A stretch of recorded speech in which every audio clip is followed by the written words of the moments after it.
But today we are starting a teaching series called Surrendered. The whole premise of this series is we want to explore things like sexuality, identity, relationships, and how those things in particular are related to our faith, how they might and should be shaped by our discipleship, our following of Jesus. And I just want to call out some things that are possibly going on in the room right now. Whenever we talk about sexuality in our culture, immediately what happens in the room is there's probably people with polarized views. Maybe you feel nervous about what's about to be shared. You're worried about what other people might be thinking or feeling. Many of us will have these are things that are real life issues, either for ourselves, maybe for our children, for people that we know and care for dearly. And here's what I want to say, that this is a safe place. In fact, there is nowhere safer you can be than in the presence of God. And I guess the other thing just to say is it is possible for you to disagree with me. I'm the pastor, not the dictator. Yeah. But to say that some of the background work on this is stuff that's I've been trying to work through for years. But we, just at the beginning of this year, had a real awareness that we needed to bring this teaching into place because we know there's stuff going on with our young people and our kids and some of us in the room, and we just want to try and bring some of God's wisdom to it all. Now, to say, you'll see behind me, Hope, could we go to the next slide? In this corner, there is a QR code. Now, if you scan that, if you have a question, you can scan that and ask it anonymously. If you have the technology to do it, you can also see the questions other people have posted and upvote those. Now, those are really helpful for us to know, actually, what are some of the blind spots that we might need to work through and help with. If this, and this isn't, I know this isn't going to happen today because I know how fast I'm going to have to go through the teaching today. But the hope is we can take moments to review some of those questions, maybe talk through them as we go. Now, if you haven't got a smartphone, when I say QR code, you say what? Look around the room, and I would just elbow somebody and say, could you scan that for me and let me type a question in? And we'll see how we go together. But here's the plan. Today, the big question I want to try and answer today is how did we get here? How did we get where we are with the sexual revolution, with the way our culture views sex today? Many of us, in fact, I would argue probably all of us in this room, whether we know it or not, are children or grandchildren of the sexual revolution. That is to say, we have been brought up in a world where this stuff, though we recognize it or not, is part of the air that we breathe in our culture. And here's what I would say. The first half of this will feel like a history lesson, and I apologize. But here is my expectation, that as we unpack some of the history, some of us in the room will realize some of the assumptions that we have might not be based upon the scriptures, but are based on something not just that doesn't think about God, but actively opposes God. And here's been my experience, even just reading through some of the history. Some of the idols in my heart took a beating just understanding what has happened to get us here.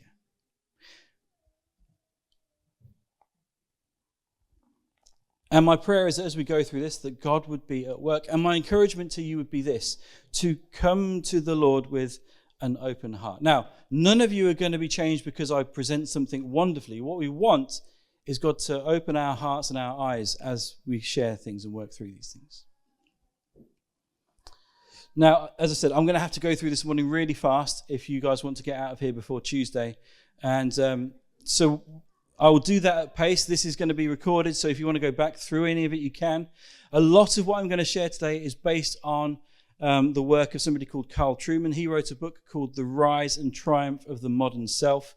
If you love a 400-page piece of philosophical history, I'd highly recommend it to you. He also wrote a book called Strange New World that I've not read, but it's basically a condensed, popularized version of what he wrote. On our website, we've got a whole bunch of resources as well, recommended reading if they're helpful to you in different exploring different parts of the sexuality, relationships, identity stuff.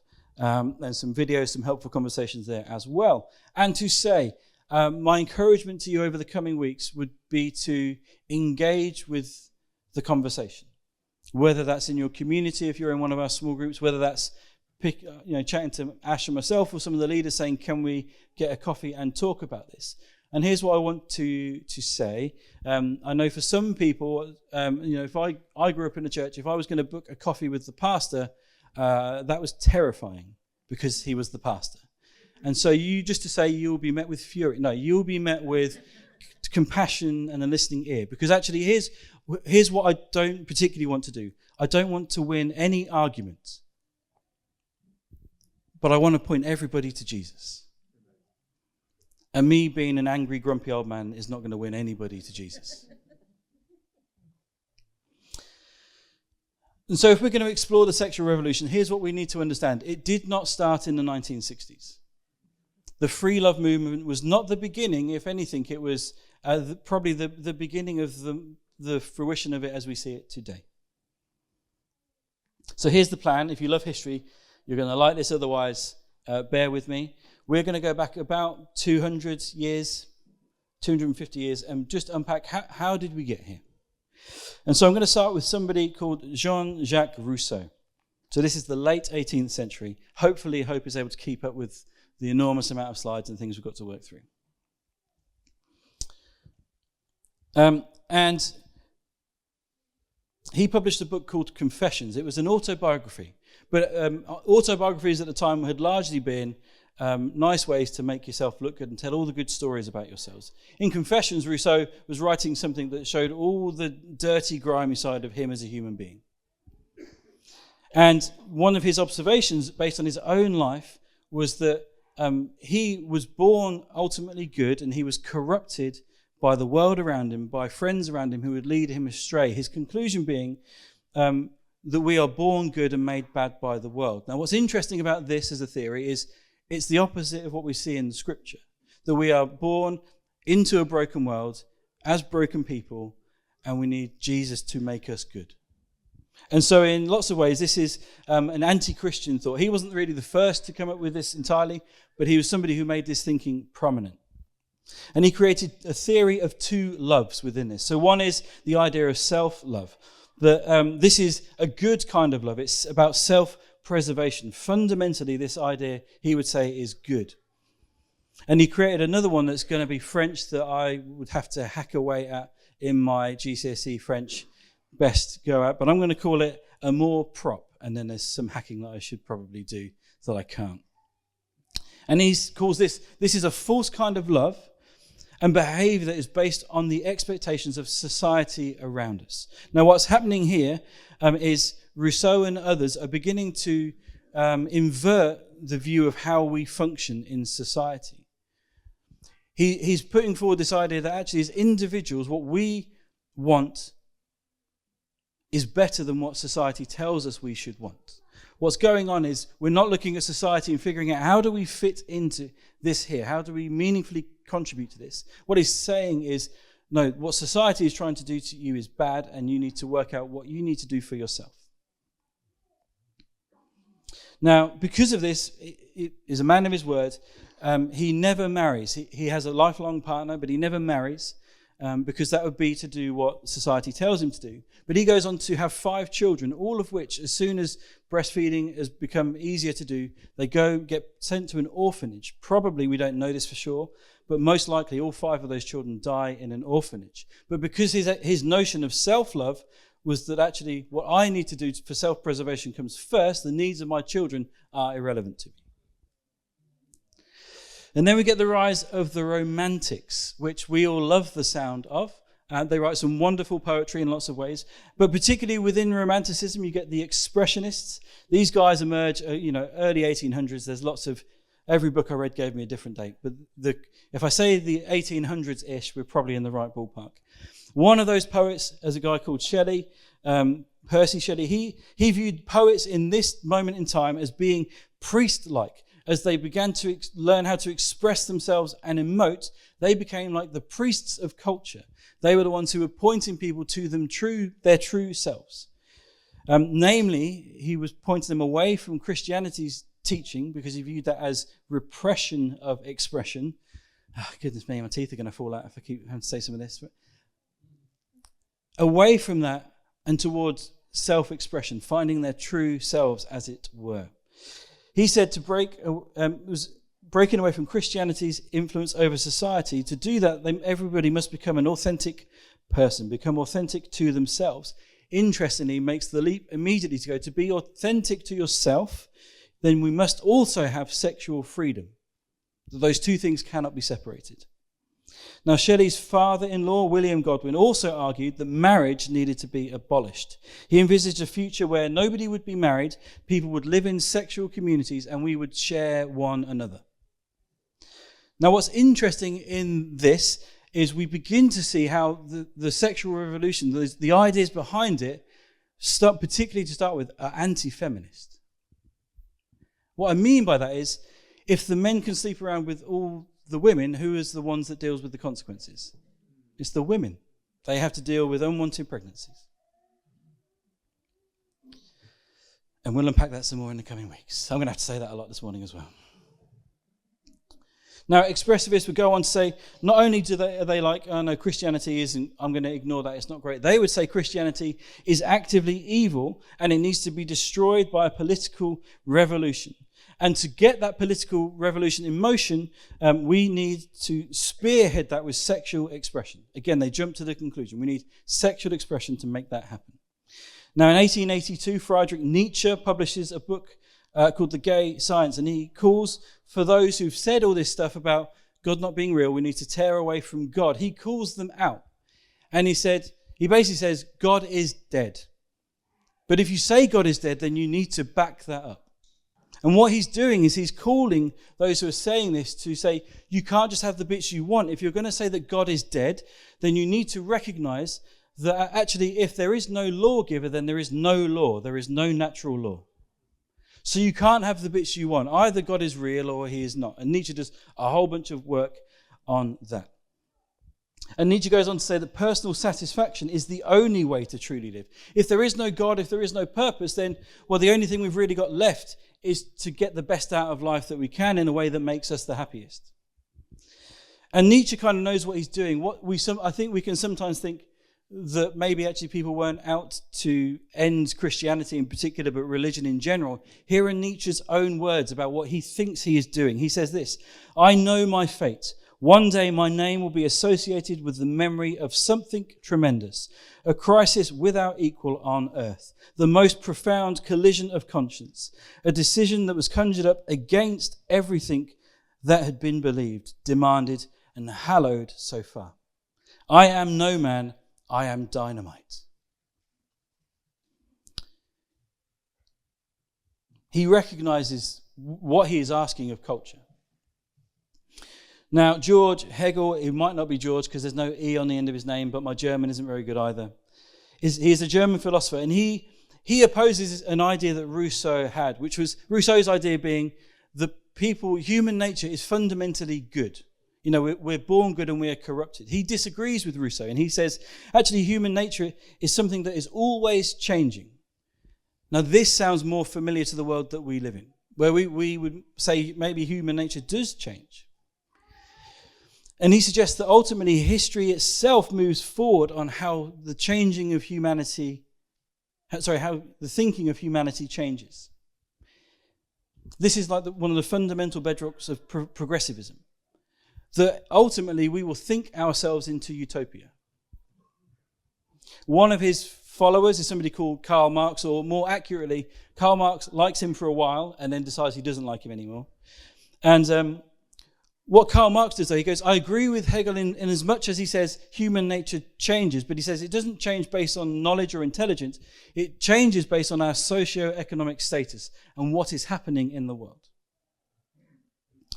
Marx says a lot that I really haven't got time to go into, but he asserts that offering people true happiness, if we want to do that, we must tear down religion by political revolution. And to get that political revolution, everything in life must become political. We see echoes of this even now. So I guess we see this, take Premier League footballers who don't want to wear, the pride armbands. Well, once upon a time, you just played football and no one cared about politics. But everything is becoming political. That's just one example. You could probably find lots of others that go the opposite way as well. The other thing that's interesting with Marx, he is skeptical of history. He's skeptical because actually history has been formed by the ruling classes.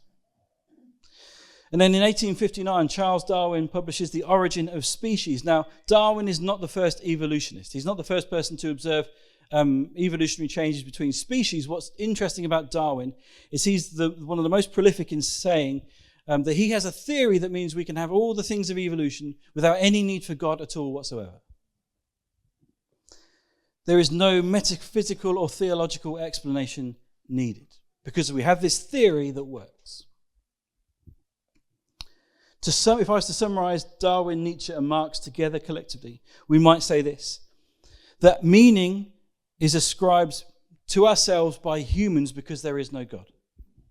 History needs to be viewed with suspicion because of religiousness, amongst other things. Because there's no God, there is no purpose, so live for the moment because there is no future hope to hold on to. And so personal satisfaction becomes the closest thing to meaning in life. And then we get Sigmund Freud, who's a famous psychoanalyst. His work echoes in our time almost without end, it feels like sometimes. To summarize Freud in very broad strokes, he would say that happiness is a psychological phenomenon. Happiness is something that happens in the mind. And the goal of human existence, now there's no God, was to be happy. And specifically to be happy in mind, to be happy psychologically in ourselves as a person. Freud expressed that happiness is directly related to genital pleasure. I should have said this at the beginning. I might say some words where you're like, I didn't think you could say that in church, but they're coming. As such, he put sex and sexual expression at the fore of human flourishing. He would say it was key to human identity in and of itself. He's also one of the first to sexualize children. Now, I haven't really got time to clarify what that means and what that doesn't mean. But his observation is that children are born sexual beings and they come into sexuality earlier than culture allows them to. Previously in culture, children have really generally been viewed as innocent in that regard. Now, Freud, like a lot of these guys, is an atheist, and he's one of the most vehemently opposed to religion. He would say, he would look at each of us in this room, if we are people that follow Jesus, and he would say, I think you guys more or less have a mental illness, and you are infantile, and you are not capable of thinking like an adult. Just, ta-da.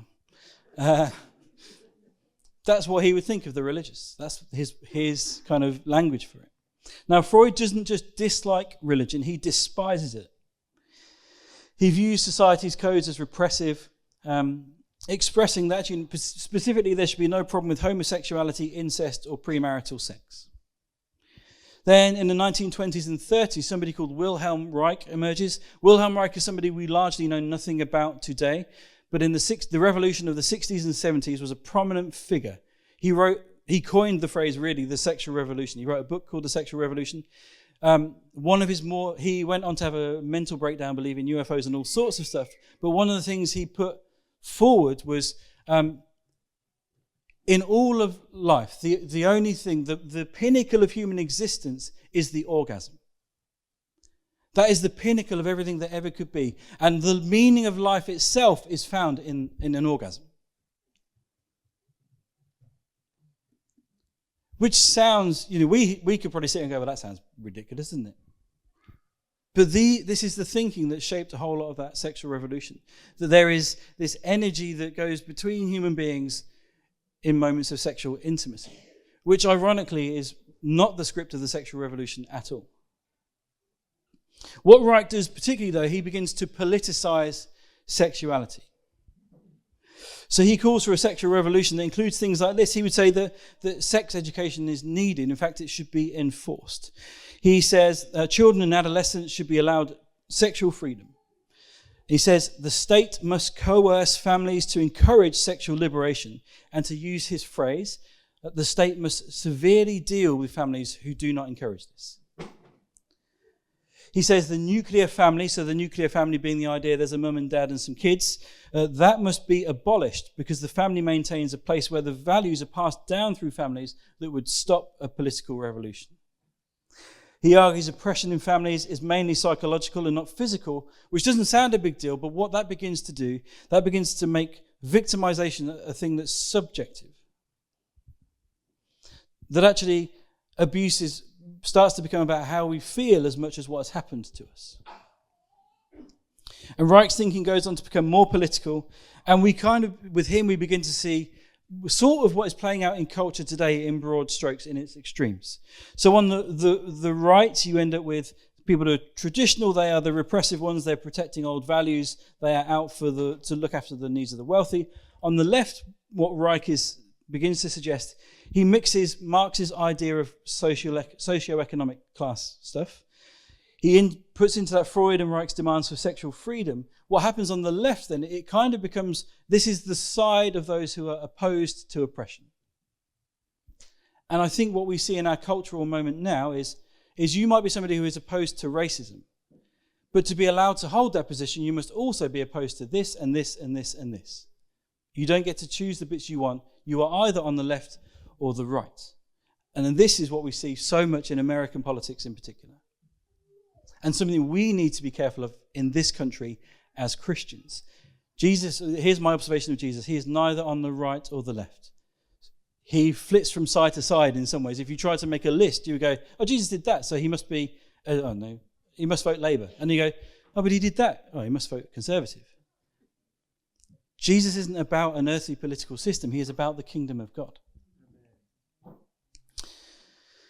Then, 1965, Herbert Marcuse, from the same school of thought as Reich, releases something called the repressive tolerance. He proposes a political revolution in education. He says you want to do it in education because this will bear fruit in the future. And included in that is the notion that it must be a removal of tolerance towards voices and groups who oppose a particular view of morality. In other words, to take away people's freedom of speech, because if they have a voice, they might get listened to. He then turns to higher education, we might call it, and to schooling itself. He says, to allow people to think freely and totally for themselves, we need to restrict educational systems that teach in ways that he thinks enclose the human mind. And so what is being said there is the state really should take control of groups like us, like the church, maybe universities, and make sure that a particular agenda is put forward. Now, he also says, and this is more in an American context, he says that this needs to happen at any cost, even if it's undemocratic. In the background of all of this, there is a form of feminism on the rise, kicked off in 1949, credited as that, a book called The Second Sex by Simone de Beauvoir. See, I managed some French, I think. And she separates the psychological from the biological. She views gender as psychological and sex, whether you are a man or a woman, as biological. And here's what she goes on to say. She views biology as a form in and of itself, that our human biology is a form of tyranny, saying the body is something to overcome. It is merely an inconvenience. The authority is to be rejected. The authority of the body is to be rejected. Shulamith Firestone emerges later in the same feminist movement, and she sets out to eradicate sex difference altogether. What she wants is that we would no longer see each other as men and women. We would just see each other as people, and therefore all of society would become what's called pansexual. Some of you will know what that means, others won't. Pansexual is basically to be attracted to and have sex with anybody you like, because there is no difference between them.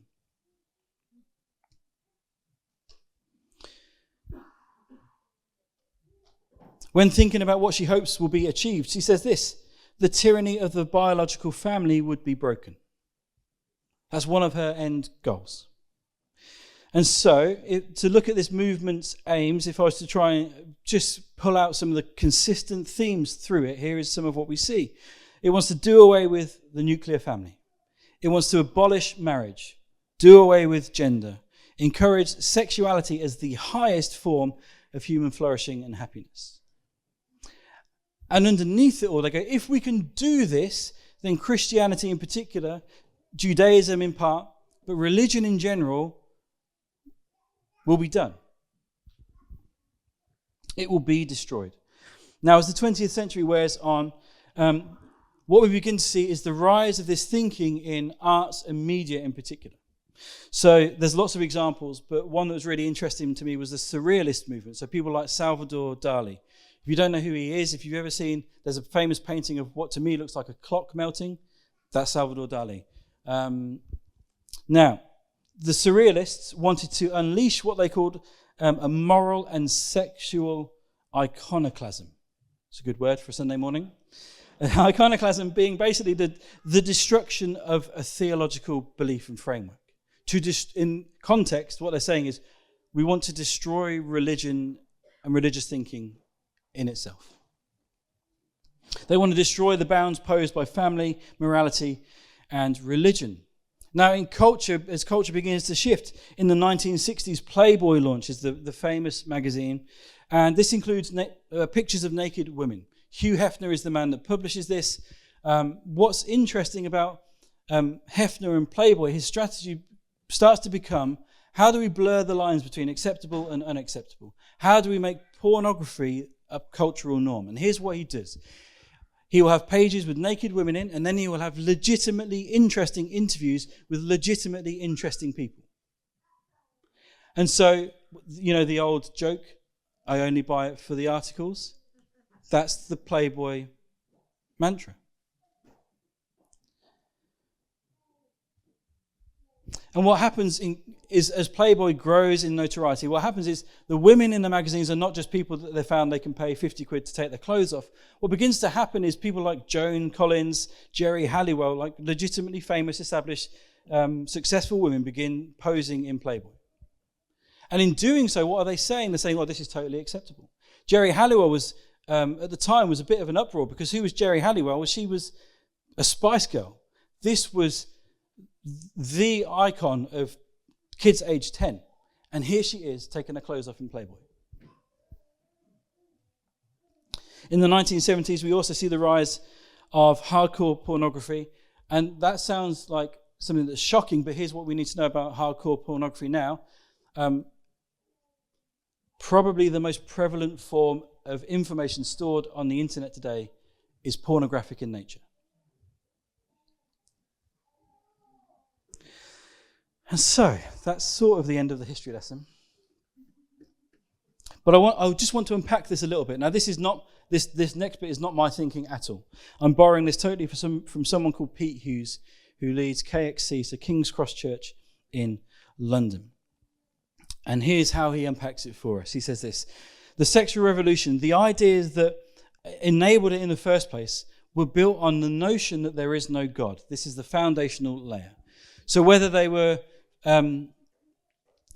just atheists, kind of in a neutral way, or actively against God, the thinking that comes from it is built upon the idea that there is no God. Marx says this: the secret to the Holy Family is the earthly family. To make the former disappear, the Holy Family being the Trinity and the Church in that context, to make the former disappear, the latter must be destroyed, in theory and in practice. And so what you find is if there is no God, then there's another layer that you can build upon that, which is, well, if there's no God, then we, humans, are the center of the universe. And if there is no God and we are it, then eros love is the highest form of love. Now, to explain here just quickly, There are three kinds of love mentioned in the Bible. Two are most prevalent. One is agape love. Now, agape love is an unconditional, sacrificial love that seeks the welfare of others. We often talk about it as being God's love towards us and our love towards other people. But there's also eros love, which is where we get the word erotic from, which is kind of romantic, sexual, lustful love. Now, not all in nature sexual, because actually included in that is the idea of just wanting to have a partner to be with somebody. So if eros love is the highest form of love, well, the next logical step is, well, sexual fulfillment becomes the key to all of human flourishing. But in practice, this doesn't really work. A man who is not a Christian, who spent a lot of time thinking about this, Ernst Becker, says this: after all, what is it we want when we elevate the love partner to the position of God? We want redemption, nothing less. We want to be rid of our faults, our feelings of nothingness. We want to be justified, to know that our creation has not been in vain. We turn to the love partner for the experience of the heroic, the perfect validation. We expect them to make us good through love. That's the redemptive part. We expect them to make us good through love. Needless to say, human partners can't do this. If you take your longings for the infinite to a finite being, your heart is going to get broken. To borrow C.S. Lewis's language, idols always break the hearts of those that worship them. Now, the top of this then becomes that the ultimate human right is the freedom to express sexual desire. That by nature becomes a human right. Now, this pyramid is just a summation of where we have got to culturally. And hopefully some of the historic framework will come helpful to us as we go through the next 3 weeks of teaching as well. But philosophically, working from bottom to top, you end up with this idea, well, there is no God. Maybe that's idea A. So if A, then B. If B, then C. If C, then D. If D, then E. And over time, what happens is some of the base things get forgotten because they just become natural assumptions about the world. So at one point, the idea that there is no God was controversial. But now, culturally, the idea that there is no God is the accepted norm. And so it's not even factored into our thinking. It is for us in the church, obviously. But culturally, it doesn't get factored into our thinking. And so when somebody... and here's what I would say, particularly for younger generations, their experience, can we go back one slide? This is their understanding of the sexual revolution and the place we find ourselves. Not that there is no God and all the work underneath that, it's that sexual fulfillment is the key to human flourishing, and therefore freedom to express yourself sexually is a basic human right. There's no understanding that there is no God, and what does that mean? There's no understanding of what is eros love and agape love, and why might we want agape love more than eros love in practice? None of that is there. And so when people come to faith, here's something interesting that happens is, well, their foundational piece stops being there is no God and becomes, well, there is a God. And then we end up with a struggle on our hands, because what happens is you have this foundation of there is a God and you're trying to match it with sexual fulfillment is the key to human flourishing. Those things disagree. They cannot work together. And what happens is we try and make God make sense in the framework of the sexual revolution. So we might say, one of the phrases of the sexual revolution has become, well, love is love. And we would read in the scriptures that God is love. So if God is love and love is love, God must be okay with everything. But that's a huge gap. That doesn't work in practice. And on the journey, we realize that there is a God. But if there is a God, what does that begin to mean? Well, that means that we are not the center of the universe. God is the center of the universe.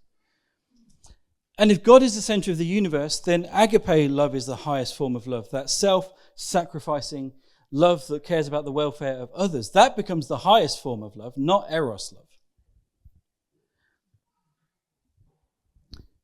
And so the key to human flourishing is no longer sexual fulfillment. God's love is the key to human flourishing.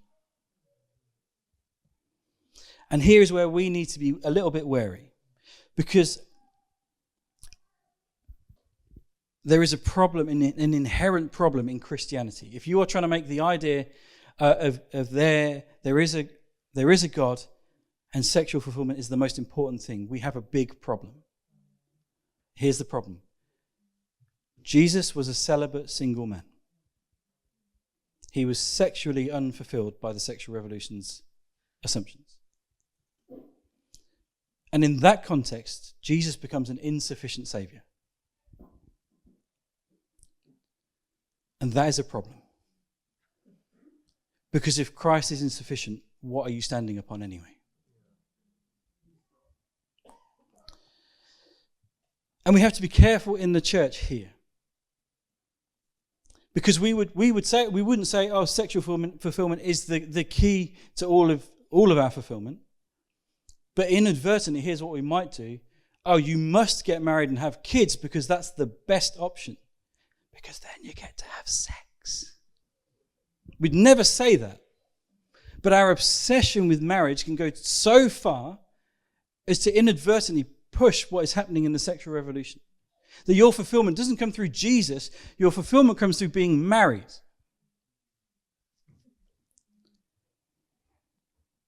And as we will see in the coming weeks, if that is the view you hold, Jesus disagrees with you. And it's not even like we can read it out the scriptures. Marriage is never the destination. It is a signpost to the destination, which is our union with God. Lastly, if all of this is true, then we stop worrying about sexual fulfillment and our sexual desires being met as a human right. Instead, submitting our desires to the will of God becomes central to our Christian worship. We recognize that what we need most isn't sexual fulfillment. It's for us to live God's way in the way that he prepared for us to live. We are God's handiwork, created to do good works. Here's Paul, because I realize I've basically used no scripture this morning, and every other talk will be different from this in that regard. In Romans 12, therefore I urge you, brothers and sisters, in view of God's mercy, offer your bodies as a living sacrifice, holy and pleasing to God. This is your true and proper worship.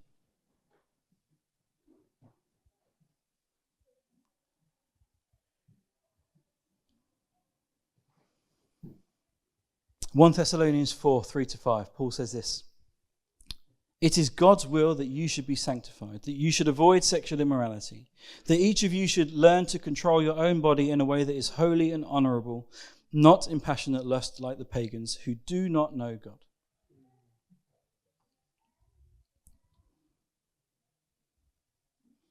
As I said at the beginning, in this room we are probably all children of or grandchildren of the sexual revolution. It has become the air that we breathe. It has become some of the norms that we accept.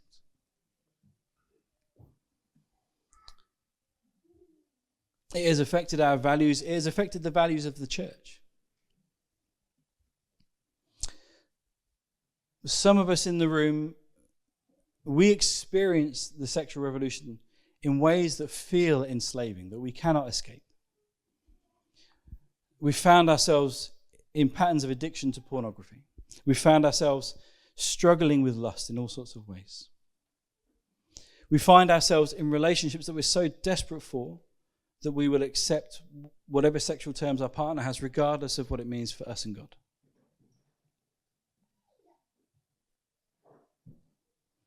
And some of us in the room would go, well, I don't have a problem with porn.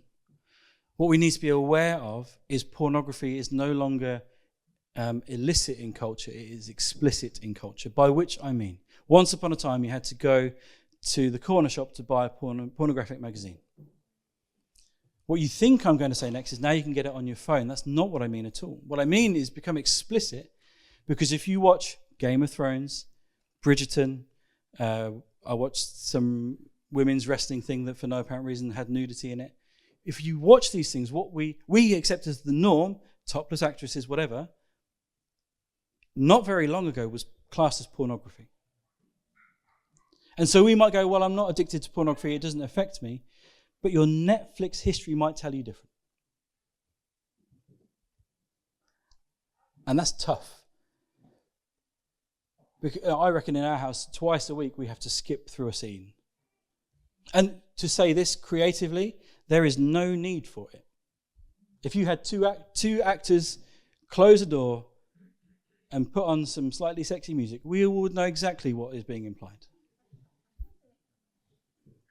It's not necessary at all. It is there as pornographic to draw us in.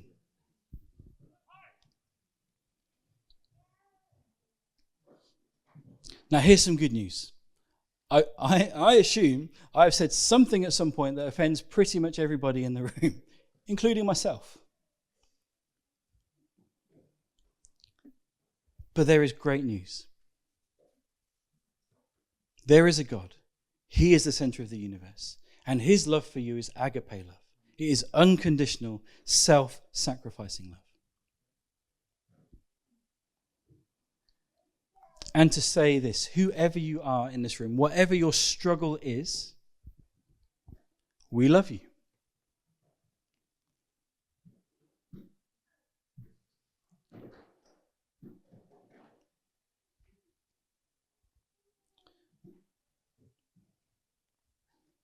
There is no shame in making a response before God about this stuff. Some of the statistics on pornography is that it affects, as much as 85% of young men nowadays.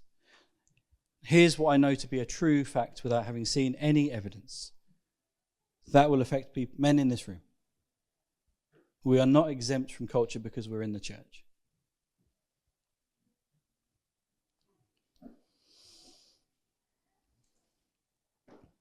And so what I'd love to do is just for us to take a minute to invite the Holy Spirit. So should we stand?